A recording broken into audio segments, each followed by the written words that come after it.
I got sick twice in the last few months of 2023 for the first time since the pandemic. One of the side benefits of masking, social distancing, and disinfecting everything for 3 winters was that I didn't have a cold for years. I got one in December after having COVID in October. I'd forgotten how annoying colds are. And as I wiped my nose till it was raw, I wondered, God, when you chose to take on human flesh and all its limitations, when you decided to be born and live and die as one of us, what were you thinking? Eternity without respiratory viruses sounds pretty good to me right now.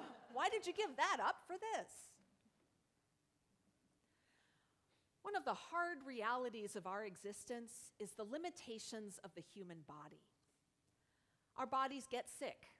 Everything from colds and flu to chronic diseases to terminal illnesses. Our bodies can be injured in ways large and small. They can suffer pain and abuse. Our bodies grow tired when they are pushed too hard. They don't work as well as we get older. And eventually, our bodies will die. All of us will experience these limitations. There are no exceptions to it. This is one of the fundamental qualities of humanity. However young and healthy we are or were, our bodies will someday fail us. Medical science and quality healthcare can do only so much. The human death rate remains a constant 100%.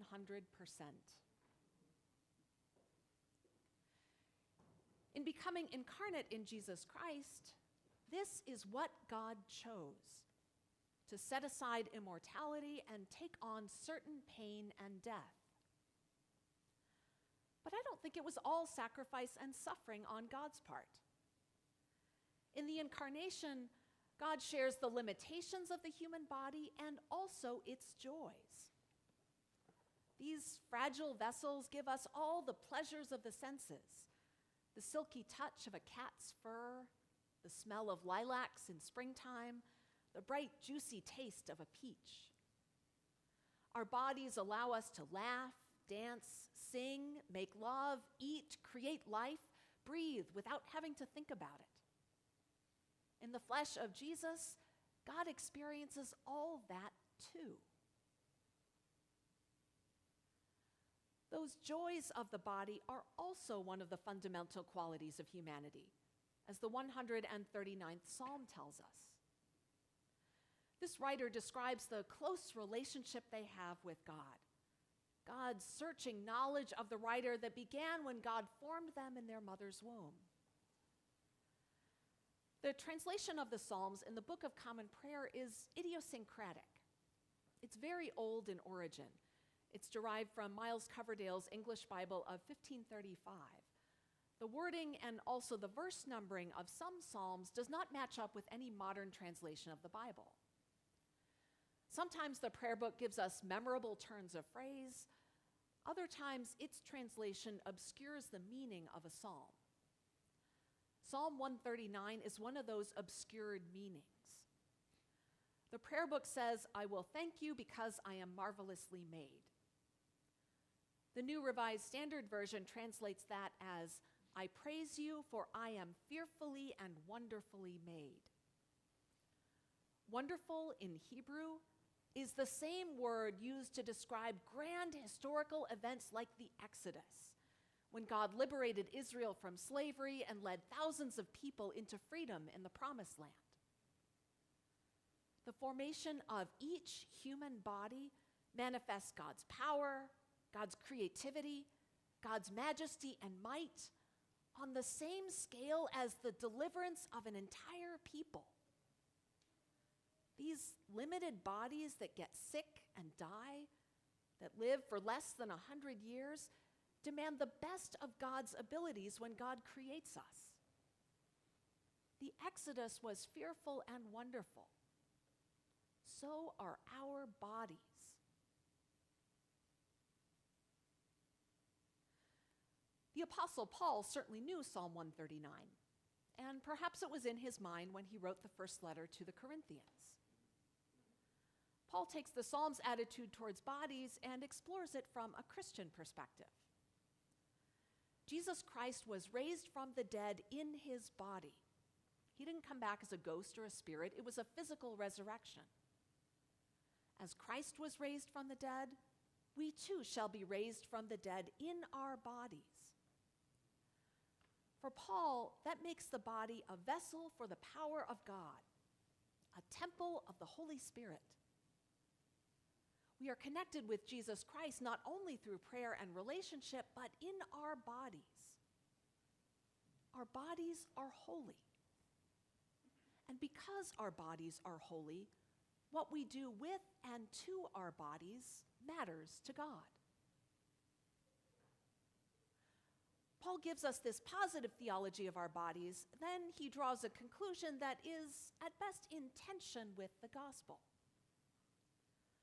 Paul argues that because our bodies are holy, the pleasures of the body, especially sexuality, are sinful and should be avoided.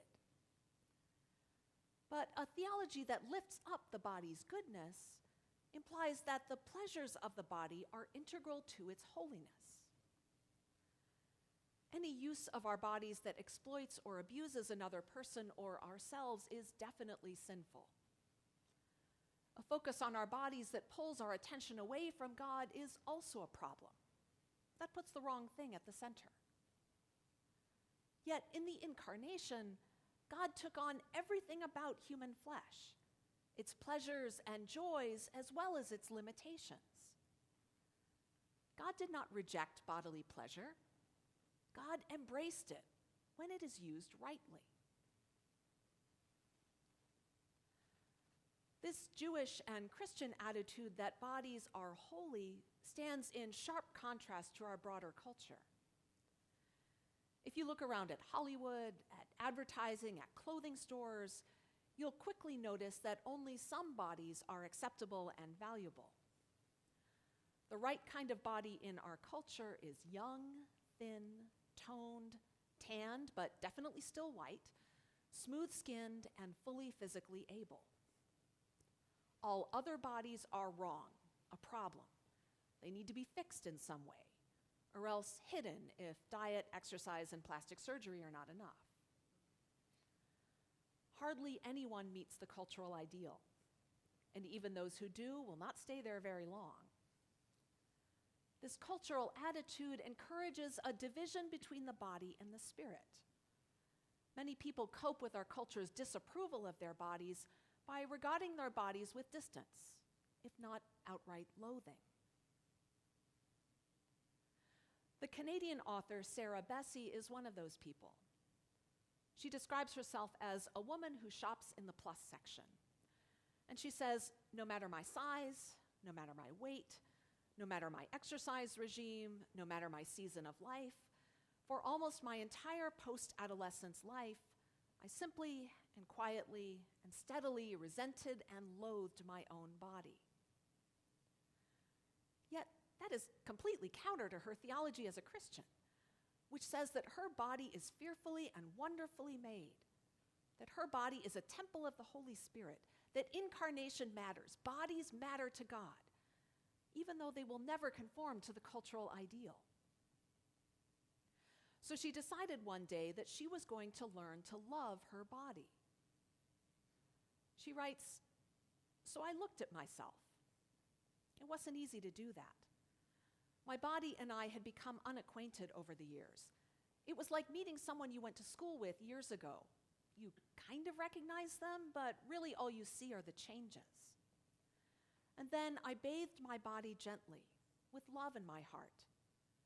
I rubbed rose-scented lotion on my limbs, and every time my brain tried to find the old pathways of shame, I made myself say, I am being kind to my body. I will speak nicely to my own self, thank you very much. I like it here.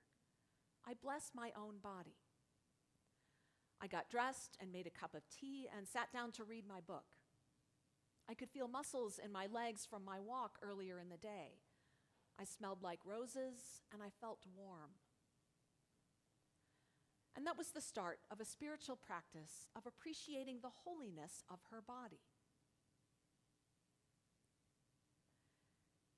Each new year, many people make resolutions about losing weight or going on a diet. Our Christian faith suggests a different approach, treating our bodies with respect and affection as temples of the Holy Spirit exactly the way they are. Instead of punishing our bodies for not fulfilling an impossible goal, we might ask, how will I treat my body as a gift from God? The answers might be allowing ourselves to sleep a full 8 hours, savoring our meals instead of scarfing them down, appreciating what our bodies can do despite their limitations. We do this not out of loathing, but out of appreciation for the bodies God has fearfully and wonderfully made for us. And as we appreciate our own bodies, we also grow in respect for all bodies that don't fit the cultural ideal. Bodies of color, aging bodies, disabled bodies, transgender bodies. In keeping with our baptismal vows, we seek and serve Christ in those bodies. We strive for justice and peace for those bodies. God took such delight in human bodies that God became one, God's self. In sickness and in health, we Christians strive to love our bodies, to respect them as temples of the Holy Spirit. For God created us in our inmost parts, and we are fearfully and wonderfully made.